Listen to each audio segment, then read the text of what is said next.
Hi guys, I am Rohit Kumar. आप सभी को अपने यूट्यूब चैनल रोहित फॉरी में हार्दिक स्वागत करता हूं। और सबसे पहले आप सभी को हमारी तरफ से 15 अगस्त यानी कि स्वतंत्र दिवस की हार्दिक शुभकामनाएं।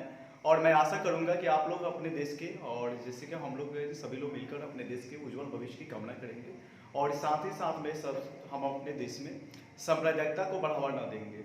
इससे हम सबसे पहले सांप्रदायिकता देश से दूर करने का प्रयास करेंगे और इस देश के गौरव को इतना आगे बढ़ाने का प्रयास करेंगे, क्योंकि हमारा देश हमें स्वतंत्र प्राप्त हो चुका है। हमें क्या करना है, इसे और आगे ले जाने की कल्पना करना है।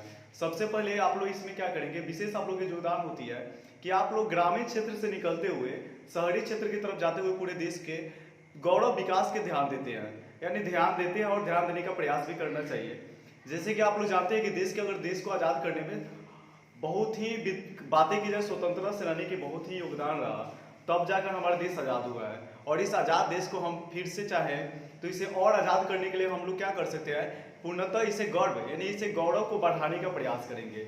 और आज के दौर में अगर बातें की जाए तो सभी देश की तुलना में हमारा देश भी कहीं पीछे नहीं रहा है और सब हमेशा तत्पर आगे बढ़ने का प्रयास कर रहा है। इसमें हम लोग क्या करेंगे, अपना योगदान करके इस देश को आगे बढ़ाने का यानी गौरव को इसको बढ़ाने का प्रयास करेंगे। और इसी माध्यम से हम लोग क्या करते हैं, और इसी माध्यम से हम अपने देश के प्रति अगर चाहे तो हम शिक्षा के क्षेत्र से बढ़ा सकते हैं, धार्मिक दृष्टिकोण से, राजनीतिक दृष्टिकोण से, अर्थात सभी दृष्टिकोण से देश को विकास के पथ पर ले जाने का कार्य करेंगे। अर्थात हमें विकासशील देश से विकसित देश को बनाने का प्रयास करना है। इसके लिए क्या करेंगे, आप लोग हर एक पहलू पर ध्यान देंगे जिससे हमारा देश क्या हो जाए, बहुत ही गर्व महसूस करे। अर्थात हमारा देश विश्व में एक प्रखर देश है, इसे विश्व में सबसे पहला देश की दर्जा दी जाती है, जिसके कारण अगर बातें की जाए यहाँ पे सभी धर्मों का सम्मान होता है, कभी किसी प्रकार का भेदभाव ना होता, विविधता में भी एकता दिखाई देती है। ठीक है, और इतना ही हम कहेंगे। आगे हम लोग जो डिटर्मिनेंट हम लोग का चैप्टर चल रहा है जो 12th क्लास में, इसमें आज हम लोग पढ़ेंगे एक नए टॉपिक के साथ, जिसमें पढ़ना है वर्ग अभिहु का सहखंडस निकालना है। जो पिछले लेक्चर था उसमें हम लोगों ने सीखे थे उपसारणिक निकालने के लिए सीख चुके हैं और सहखंड निकालने के लिए सीख सकते हैं। अर्थात बातें करें कि हम लोग माइनर निकालना सीख चुके हैं और को फैक्टर निकाला। आज हम लोग सीखेंगे एडजॉइंट कैसे निकाला जाता है।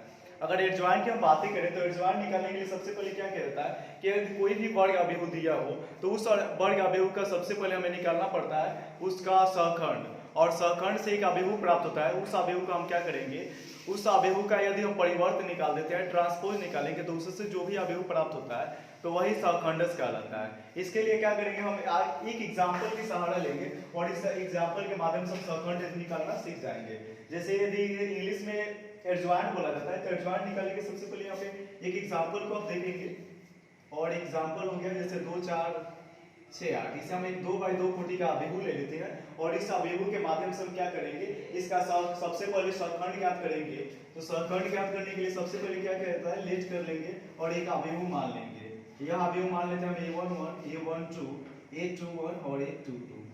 इस आधार पर हम क्या करेंगे कि इस पे एक एक करके सबका मान ज्ञात करते हैं। और सबसे बड़ी बात होती है कि इसका मान ज्ञात करने के लिए क्या होता है कि जो इसके स्तंभ और परस्पर जो स्तंभ होते हैं और पंक्ति होते हैं परस्पर हट जाते हैं और उससे जो प्राप्त होता है वही उसका सहखंड कहलाता है। जैसे हम बातें करें कि हमें a11 का मान निकालना है तो a1 के सामने जो भी स्तंभ होगा, जो भी कॉलम हो गया और जो भी रो होगा वो कैंसिल हो जाता है, बाकी जो बच जाता है वही उसका सहखंड कहलाता है। जैसे हमें निकालना हो a11 का कोफैक्टर, तो a11 का अगर कोफैक्टर निकालेंगे तो इसका फॉर्मूला होता है -1 + 1, यानी कि स्तंभ को यानी i + j को जोड़ देते हैं। यदि सम संख्या आती है तो वह क्या होती है, संख्या धनात्मक होती है। उसका कोफैक्टर यदि विषम संख्या आती है तो उस कंडीशन में उसका जो वैल्यू निकलता है वो ऋणात्मक निकलता है। जैसे कि हम बातें करें कि जब 2 का निकालेंगे तो 2 के सामने वाला पंक्ति और स्तंभ चेंज होगा, यानी हटेगा तो वहां से क्या मिल जाएगा, 8 प्राप्त होगा। इसी आधार पे अगर हम चाहें तो निकाल सकते हैं 1 2 का कोफैक्टर, और ये 1 2 का निकालेंगे तो यहाँ पे 1 + 2 एक विषम संख्या प्राप्त हो रही है, और विषम संख्या प्राप्त होने के कारण इसका जो कोफैक्टर होगा वह माइनस में होता है। तो देखेंगे यहाँ पे 4 का जब हम वैल्यू निकालेंगे तो 4 के सामने 8 कैंसिल हो जाएगा, इधर 2 कैंसिल हो जाएगा, 6 बचेगा। इसके पहले हम क्या लगाएंगे, माइनस लगाएंगे। और यहाँ पे 21 का जब हम मान ज्ञात करेंगे तो 21 का मान होता है -1 और 2 + 1, ठीक है। और यहाँ पे जब हम इसका वैल्यू ज्ञात करते हैं 21 का, तो 21 के सामने जो भी पंक्ति होती है स्तंभ होते हैं वो कैंसिल हो जाएगा, अर्थात 4 बच जाएगा। और 4 को लिखेंगे माइनस में, क्योंकि 2 + 1 जोड़ेंगे तो एक इवन नंबर ना प्राप्त होकर एक और नंबर प्राप्त होता है, और और नंबर प्राप्त होने के कारण इसमें हम क्या करते हैं, माइनस का प्रयोग करते हैं। इसके बाद हम निकालेंगे 2 2 का जब 2 का हम वैल्यू निकालते हैं तो यहाँ पे 2 + 2 एक इवन नंबर प्राप्त होती है, और इवन नंबर होने के कारण इसका जो वैल्यू निकाला जाता है वो प्लस में लिखा जाता है। इस प्रकार आपने देखा इसका कोफैक्टर निकाल लिया गया। तो यहाँ पे लिखते हैं कि कोफैक्टर से प्राप्त अभिव्यक्ति, और कोफैक्टर से एक अभिव्यक्ति प्राप्त हो गया। इसे मान लेते हैं कि कोई अभिव्यक्ति क्या है, इसे b मान लिया जाता है कि अभिव्यक्ति b प्राप्त हो गया। 8 6 -4 और 2 यह कोफैक्टर से प्राप्त होगा। जब हम इसका ट्रांसपोज निकाल देते हैं तो यही एडजॉइंट मैट्रिक्स प्राप्त हो जाता है। तो इसका हम निकालेंगे ट्रांसपोज, अर्थात बीच का पावर t करेंगे तो हो जाएगा रो कॉलम परस्पर चेंज हो जाता है। रो को कॉलम बना देता है, कॉलम को रो। तो यहाँ पे हम जब कॉलम को रो बनाएंगे, रो को कॉलम, तो यह प्राप्त हो जाएगा -4 और 2। इस प्रकार यह इसका ट्रांसपोज निकल गया। अब यहाँ पे जो ट्रांसपोज होता है यही मैट्रिक्स का, जो भी मैट्रिक्स हो उसका एडजॉइंट हो जाता है। तो यहाँ पे एडजॉइंट ऑफ क्या लिखेंगे, a = यही प्राप्त हो जाता है 8 -4 -4 2। इस प्रकार हमने क्या सीखा, एडजॉइंट निकालने के लिए 2x2 कोटि से अभिव्यक्ति का जो भी हो, तो इस प्रकार से आप लोग क्या करेंगे, इसी आधार पे आप लोग इस एडजॉइंट निकालना सीखेंगे। तो सबसे पहले आप क्या करेंगे कि उस अभिव्यक्ति का कोफैक्टर निकालेंगे, और जो कोफैक्टर से प्राप्त अभिव्यक्ति होगा उसका आप क्या करेंगे, ट्रांसपोज ज्ञात करेंगे। जो ट्रांसपोज आप ज्ञात करेंगे वही उसका क्या बनता है, एडजॉइंट हो जाता है। ठीक है, और हम देखते हैं एक और एग्जांपल से समझाने का प्रयास करते हैं, और उसके बाद हम 3x3 कोटि को भी देखेंगे। दूसरा एग्जांपल हम देखते हैं, और दूसरा एग्जांपल में ले लेते हैं 1 -1 और 2 4। इसकी अगर बातें की जाए तो इसकी कोटि की अगर बातें की जाए तो इसकी भी कोटि क्या है, 2x2 की है। और इस आधार पे हम लोग क्या करेंगे, इसका सॉल्यूशन करते हैं, इसका कोफैक्टर निकालेंगे।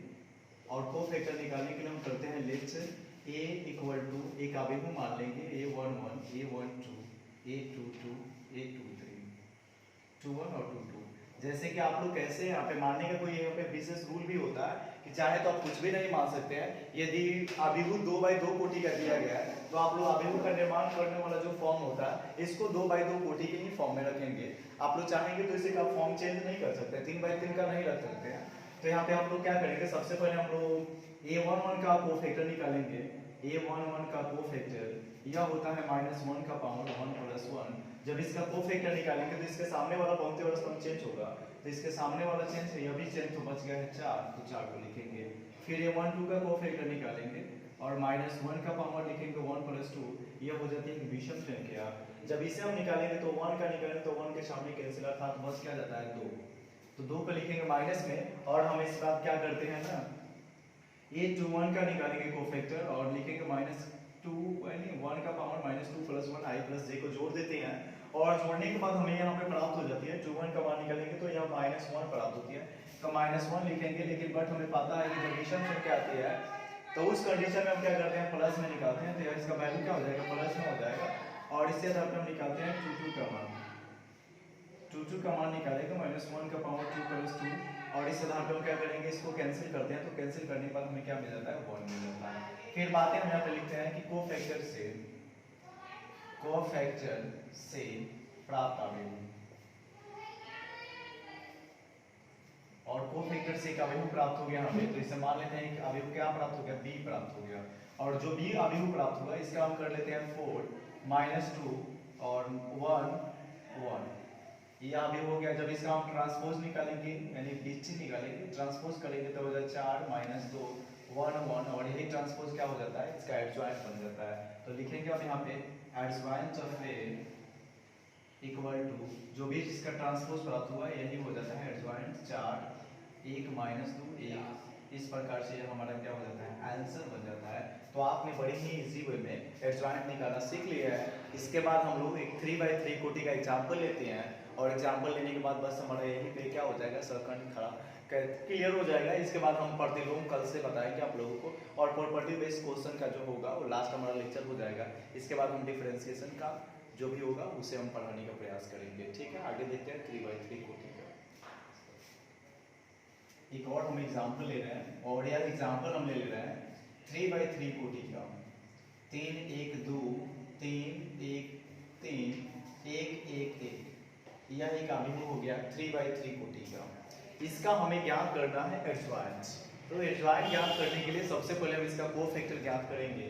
और कोफैक्टर ज्ञात करने के लिए आप लोग ने सीख चुके हैं कि सबसे पहले हम क्या करेंगे, एक आव्यूह ले लेते हैं। एक आव्यूह लेंगे तो यहाँ पे लिखेंगे लेट ए इक्वल टू, और आव्यूह जो हम लेंगे वो 3/3 कोटि में। तो एक आव्यूह ले लेते हैं 3/3 कोटि का, और यह हो गया 3/3 कोटि में। 3 1 3 2 3 3, यह हो गया इस पे कंप्लीट। अब हम क्या करेंगे, एक एक करके सबका हम कोफैक्टर निकालेंगे। तो सबसे पहले हम क्या करेंगे, a11 का कोफैक्टर निकालेंगे। तो लिखेंगे a11 का कोफैक्टर -1 का पावर 1 + 1। अब देखते हैं ना, इसके सामने a11 का मान निकालेंगे तो इसके सामने यह पंक्तियां कैंसिल हो जाती है, स्तंभ कैंसिल हो जाता है। बचता है a22 a23 a32 a33। अब इस आधार पर हम इसका मान ज्ञात करेंगे। तो हमें इसे लिखने की आवश्यकता नहीं होती है, बस लिख कर बताए हैं। और यहाँ पे हमें क्या ध्यान देना है, इस पे ध्यान देना है। तो इसके सामने यह कैंसिल बच जाता है 1 3 1 1। अब इसका हम लोग सीख चुके हैं 3 2/2 कोटि का जो सारणी को, उसका सारणी मान कैसे ज्ञात करते हैं। क्रॉस कर लेते हैं, तो क्रॉस गुना करेंगे तो 1 में से क्या घटेगा, 3 घट जाएगा। तो हमें प्राप्त क्या होगा, -2 प्राप्त हो जाता है। यहाँ पे विषम संख्या प्राप्त हो, इसलिए हम इसमें चेंजिंग नहीं करेंगे। और यहाँ पे फिर निकालते हैं a12 का कोफैक्टर, और लिखेंगे -1 का पावर 1 + 2। अब इसका जब वैल्यू हम ज्ञात करेंगे तो इसका वैल्यू 1 का निकालना है, तो 1 के सामने कैंसिल, या कैंसिल मिल जाता है 3 3 1 1। अब क्या करेंगे, क्रॉस गुना करेंगे, 3 × 3 3 × 1 -1 × 3 इक्वल टू हो जाएगा या 0। और 0 क्या होता है, हमेशा मान लीजिए तो हमेशा 0 उदासीन है, उदासीन पूर्णांक होने का इसमें ना माइनस लगता है ना प्लस लगता है। और यहाँ पे देख रहे हैं हम, फिर निकालेंगे a13 का, और a13 का जब हम मान क्या करेंगे तो 1 + 3, और इसका मान हम क्या करते हैं, फाइंड आउट करते हैं। तो इसके सामने का जो स्तंभ है वह कैंसिल और पंक्ति कैंसिल, तो फाइनली जो मिलता है 3 1 1 1।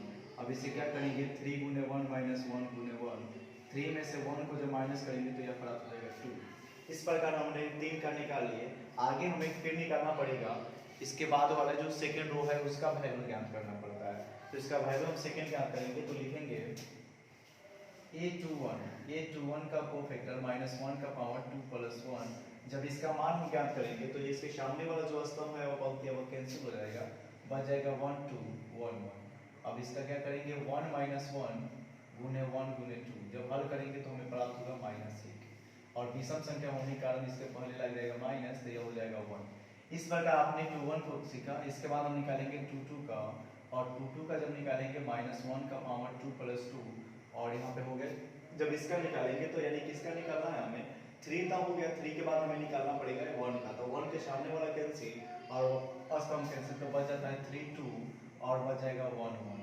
अब इसका वैल्यू क्या करेंगे, 3 × 1 - 1 × 2, हल करने के बाद मिलेगा 1। इस प्रकार हम 2 3 का निकालेंगे, और 2 3 का जब निकालेंगे हम वैल्यू तो आएगा 2 + 3, और इसका मान जब निकालेंगे तो यह कैंसिल होगा और यह कैंसिल। जब कैंसिल होगा तो 3 1 1 1 बच जाएगा, 3 1 1 1। जब इसका क्रॉस करेंगे 1 - 1 × 1 तो बराबर हो जाएगा यह 2। यहाँ पे सम संख्या विषम संख्या इसलिए लगा देंगे इसमें माइनस। अब निकालेंगे 3 1 का, और 3 1 का निकालेंगे तो लिखेंगे 3 + 1, और जब इसका वैल्यू ज्ञात करेंगे तो 1 वाला के भाई सामने वाला पंक्ति कैंसिल और स्तंभ कैंसिल, बच जाता है 1 2 1 3 1 2 1 3। अब इसका मान ज्ञात करेंगे 1 × 3 - 1 × 2, और यह प्राप्त हो जाएगा फाइनली 1। फिर इसके बाद निकालेंगे a1 यानी a32, और a32 का जब मान ज्ञात करेंगे तो होगा 3 + 2।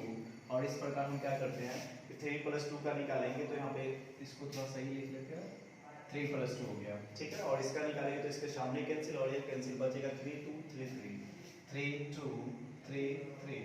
और जब इसका फाइनली जब हम हल करेंगे तो हमें मिल जाएगा 3 × 3 - 3 × 2, यानी कि 9 - 2 करेंगे हमें, तो 9 में से क्या करना है 6, तो मिलेगा 3, और यह क्या है माइनस में हो जाएगा। फाइनली जब लास्ट निकालते हैं 3 3, तो इसका कोफैक्टर -1 का पावर 3 + 3, और जब इसका वैल्यू ज्ञात करेंगे तो हो जाएगा, इसका मान ज्ञात करने के लिए यह कैंसिल हो जाता है, यह कैंसिल बचेगा 3 1 3 1।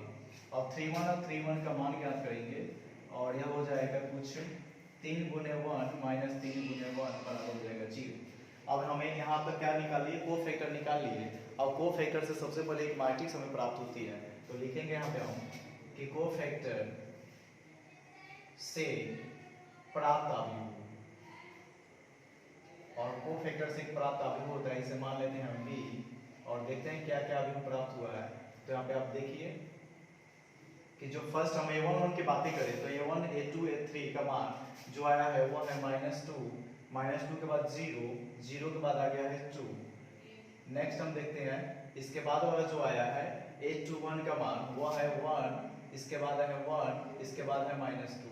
इसके बाद वाले की हम बातें करें तो यह है 1 के बाद -3 और यह है 0।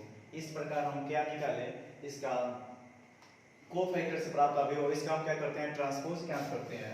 जब इसका हम ट्रांसपोज करेंगे तो लिखेंगे bt और b का हम ट्रांसपोज कर लेते हैं तो यह रो क्या हो जाता है कॉलम हो जाता है, और यह कॉलम हो गया 1 1 -2, यह हो गया -1 -3 0। इस प्रकार इसका ट्रांसपोज निकल गया। अब हमें क्या ज्ञात करना है, हमें ज्ञात करना होता है एडजॉइंट।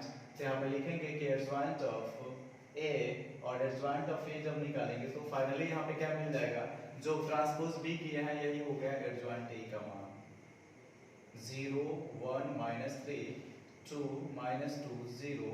इस प्रकार से यही हमारा क्या हो जाता है फाइनली आंसर बन जाता है। इस आधार पे आप लोगों ने क्या सीखा कि जब आपको मिले ट्रांसपोज का जो अवयव दिया गया हो, हमेशा वही उसी अवयव का सहखंड निकलेगा जिसका क्या हो वर्ग अवयव दिया गया हो। वर्ग अवयव होगा या वर्ग सारणिक होगा, उसमें आप लोग सहखंड निकालेंगे। जैसे हम लोग बातें की जाए तो यहाँ पे 3/3 कोटि का निकाले। इसमें एक रूल लागू हो जाता है कि यदि हम चाहें तो सहखंड निकालने के लिए यदि कोफैक्टर निकालते हैं सम संख्या अगर आई का मान आता है जोड़ने के बाद तो उस संख्या में माइनस लगा देते हैं। यदि इवन नंबर आता है तो उसमें उसे पॉजिटिव रखते हैं। और विशेष बात यह है ना कि कल जो 15 अगस्त है, आज हम लोग 14 अगस्त है और कल 15 अगस्त होगा। और जो 15 अगस्त हमारी जो बातें की जाए हमारे पूरे भारतवर्ष के लिए एक बहुत ही पवित्र दिन माना जाता है। और हम बातें करें तो सबसे बेहतरीन बातें होती है कि यह हमारा स्वतंत्रता दिवस है। इसे स्वतंत्र दिवस के रूप में हम लोग मनाते हैं। और बड़े ही बातें की जाए बड़े ही संघर्ष के पूर्वक संघर्ष करने के बाद कहीं हमारा देश आज़ाद हुआ। पहले बहुत ही कष्टदायक था हम लोगों की ज़िंदगी भारतवर्ष में, लेकिन महापुरुषों की आज बदौलत है कि आज हम लोग क्या कर रहे हैं आज़ादी महसूस कर रहे हैं, स्वतंत्रता महसूस कर रहे हैं। लेकिन हम लोग के भी अभी यहाँ पे ही देश को नहीं छोड़ देना है। देश के लिए हमें क्या करना है, शिक्षित होकर देश की संस्कृति धर्मनिरपेक्षता आदि के बारे में हमें बहुत ही सांस्कृतिक इसके धरोहर को कभी झुकने नहीं देना है। हमेशा इसे संघर्ष के लिए हमें तत्पर तैयार रहना है। जैसे कि हम लोग अगर चाहे तो हम शिक्षा के दृष्टिकोण से, वैज्ञानिक दृष्टिकोण से, सामाजिक दृष्टिकोण से, धार्मिक दृष्टिकोण से, अर्थात सभी दृष्टिकोणों से भारत को एक महानता में और 4 चांद लगाने का हम लोग प्रयास करेंगे। हमेशा तत्पर रहेंगे। आप लोगों से भी हम विशेष करते हैं कि आज हम चाहें तो आप लोग को क्या करते हैं एक माध्यम से चाहे तो यह एक बहुत ही बड़ा प्रेरणा की बातें करते हैं। इसी प्रेरणा के आधार पे हम क्या करेंगे, देश के बारे में हमेशा अच्छे पहलू राष्ट्रवाद की भावना रखेंगे, एक दूसरे से मित्रवत भावना रखेंगे। क्योंकि हमारे देश में अनेक जाति के लोग, अनेक धर्म के लोग निवास करते हैं। और हम बातें की जाए हमारे देश में विविधता में भी एकता है। आज हम लोग एक दूसरे से मिलजुल कर सभी काम करते हैं, उसमें किसी प्रकार के भेदभाव नहीं करते हैं। शिक्षा में हो, धर्म में हो, चाहे अन्य किसी भी क्षेत्र में हो, सांप्रदायिकता कभी आने ही नहीं देंगे हम अपने देश में। अर्थात हम देश के हमी गर्व का ही हमेशा नामे लेते हैं और गर्व होने का ही हम प्रयत्न करेंगे। कभी हमारा देश क्या हो, आगे बढ़े, आगे हो, समान हो। अर्थात चलिए आज हम इतने ही में अपनी बातें को विराम देते हैं। और आप लोग क्या करेंगे, इस स्वतंत्र दिवस को बहुत ही हैप्पीपूर्ण खुशी से एंजॉय करेंगे और इसको बड़े ही जश्न के साथ मनाएंगे। जय हिंद, जय भारत, जय भारतवर्ष, जय भारत माता।